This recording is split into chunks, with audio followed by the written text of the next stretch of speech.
bigger. You know, something more than just an art exhibition in a gallery. Let's do something more creative, more ambitious. It just started like that. And while we were sipping our glass of wine, there was a third person in the conversation, and he said, "Hey, yeah, and you know what?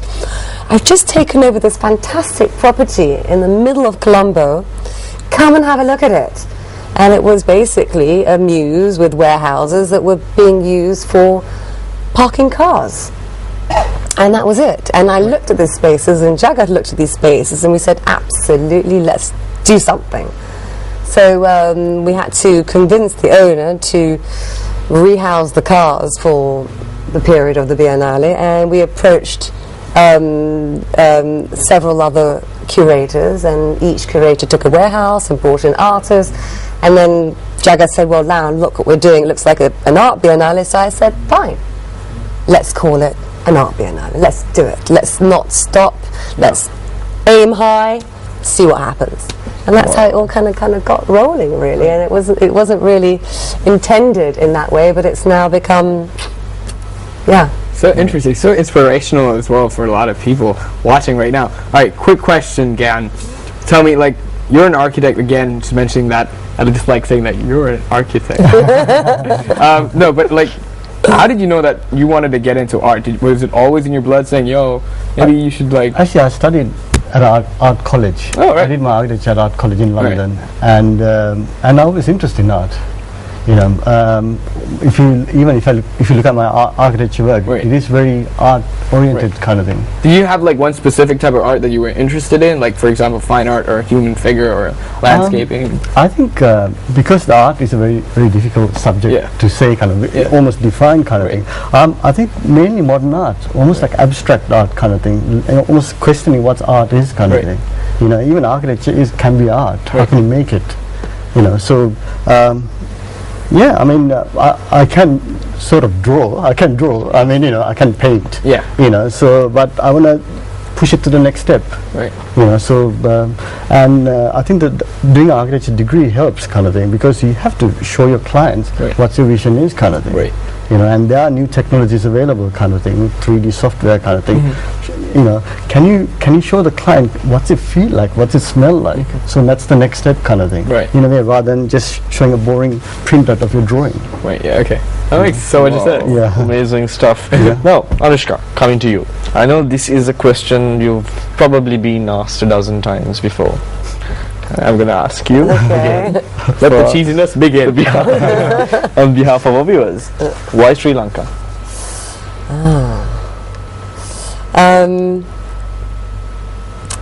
Kind of fell in love with Sri Lanka, really.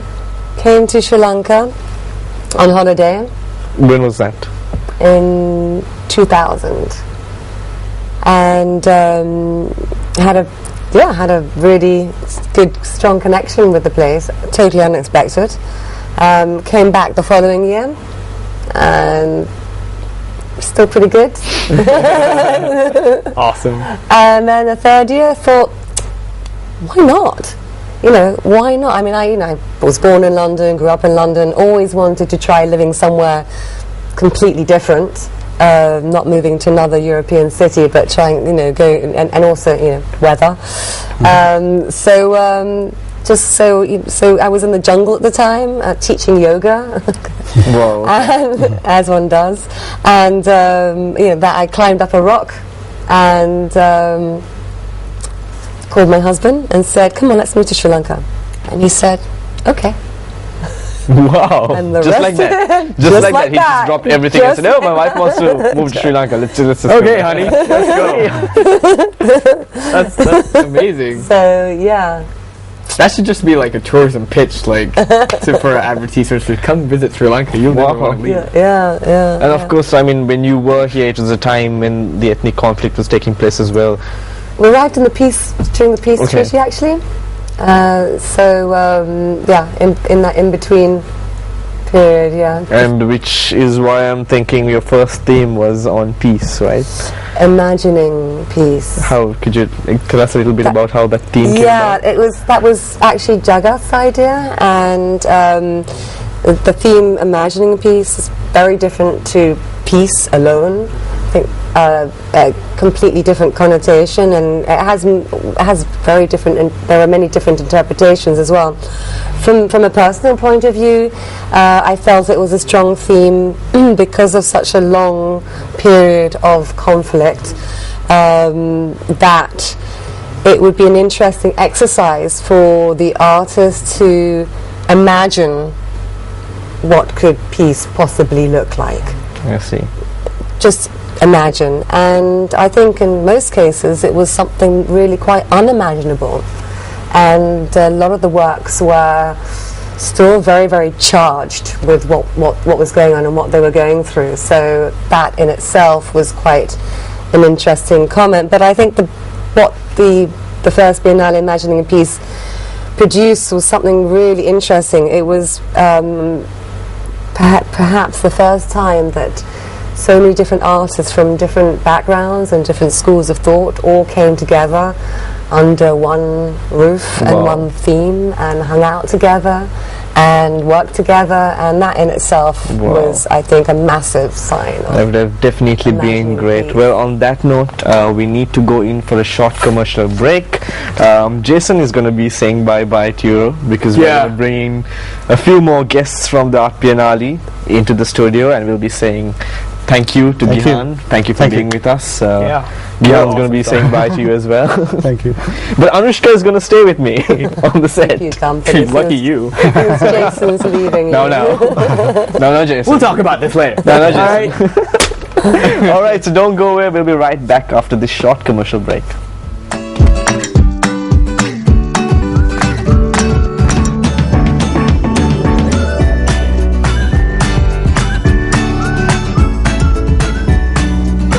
Hello everybody and welcome back to the show. It's the final segment of this Thursday morning show here on Good Morning Sri Lanka on MTV Sports.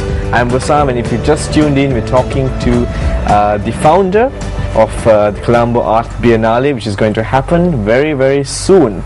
And of course, we've got two new guests in the studio. We've got Vimukti and we've got Leila. Good morning. Good morning. And thank you for being with us on the show. Now, as you were talking a little earlier, Anushka, this year's theme is going to be about making history, and you have two artists here who's going to be helping you make history this time as well. So, let's start with Vimukti. Vimukti, if you could just tell our viewers what kind of art you are into and what your contribution to the festival would be. Yeah, this is my second Art Biennale. I'm working with Anushka, and I'm going to make an installation work video. It's not far from filmmaking, actually, So it's the same thing as I was doing. I'm a filmmaker. I've been making films, do other advertising films, and so. So this is also about, but okay, I can say this is a little different than the usual film I used to, with actors. There's no actors here. There's no acting. There's no drama. Right? So this is about, just what you and me and all about us, actually, how the universe had created. And I have developed kind of little camera to see how the particle behaves when you go to deep inside of matters. Wow, something like very micro. Exactly. So how it behaves, how it can. So it's a kind of different understanding about the universe, because when you go deeper inside, you see a little thing, and when you zoom out and you see the huge universe, it behaves equally same way, the same path. Would it be safe to say there's something slightly scientific involved as well? Well, it can be scientific, and you can take it as you want, or it can be graphics, or whatever you can say. It's an experience you can come and sit and look at.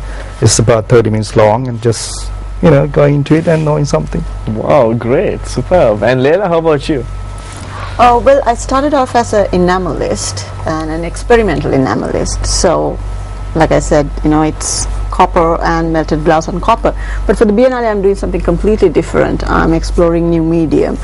And my work is basically based on a historical chronicle, actually. And I have taken a segment of that chronicle, and I have taken every single letter from that section, and I have rearranged those letters to give different meanings.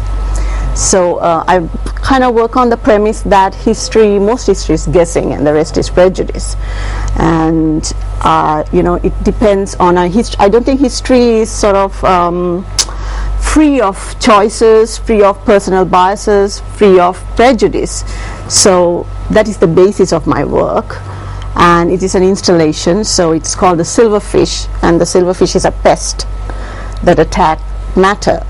And by attacking matter, what it does is it kind of distorts it. There is destruction, so the meanings also change.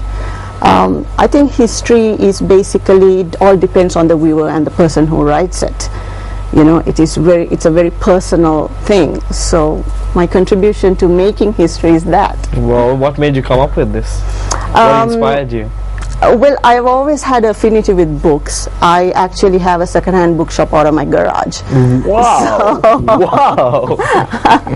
To find interesting people. That's the next question I was going to ask you. How do you come up with these? And How do you meet one these thing I've people? noticed is with my clients that, you know, most of us believe everything we read, you know, and we are influenced by that. So making history, I took it in the literal sense. You know, you're making history, and the silverfish, once again, you know, attacks books, and it was sort of a natural progression to, you know, whatever sort of. Actually, Anushka, coming back to the theme, making history, in what sense are we looking at making history? Is it making history as in, you know, remaking history, or history or things of the past, or establishing something that's going to be recognized in the future and see something historically recognized? In what context are we talking about? Well, with these themes, of course, we're not in any way telling the artists what it means and what they should create as a response, but it's more of a provocation for the artist to think about different ways and different interpretations of the theme making history.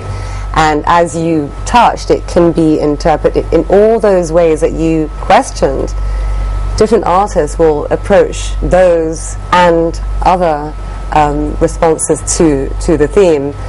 And so within the narrative of the themes of the 3 biennales, imagining peace, becoming is also very, very, you know, there's a question there.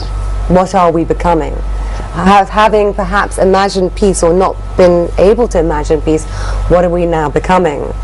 And now the next step is, can we, each and every one of us, be conscious and involved in the making of our own history, or of history?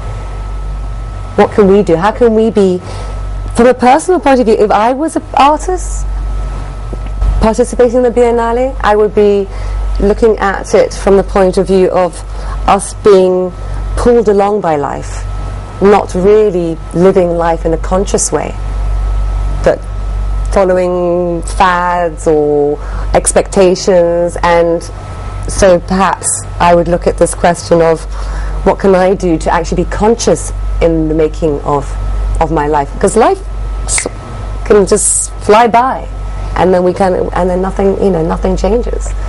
And so it's kind of a long answer to your question, but that's exactly why we have 60 artists participating, all with their own interpretation of the theme. So basically, every artist need whatever work they are presenting at the festival, it needs to be their interpretation of the theme. It has to be in line with the theme, correct? So when we had an open application for artists, so anyone can apply, but within the application they had to give us their concept of the work they would produce under the theme, and then the curators would looked at all those and chose the ones that they felt were most relevant to the theme and approach the theme in an expansive, interesting way. So maybe I could spring this question on Vimukti. Vimukti, how did you look at the theme? Well, to be, you know, I can't lie actually, because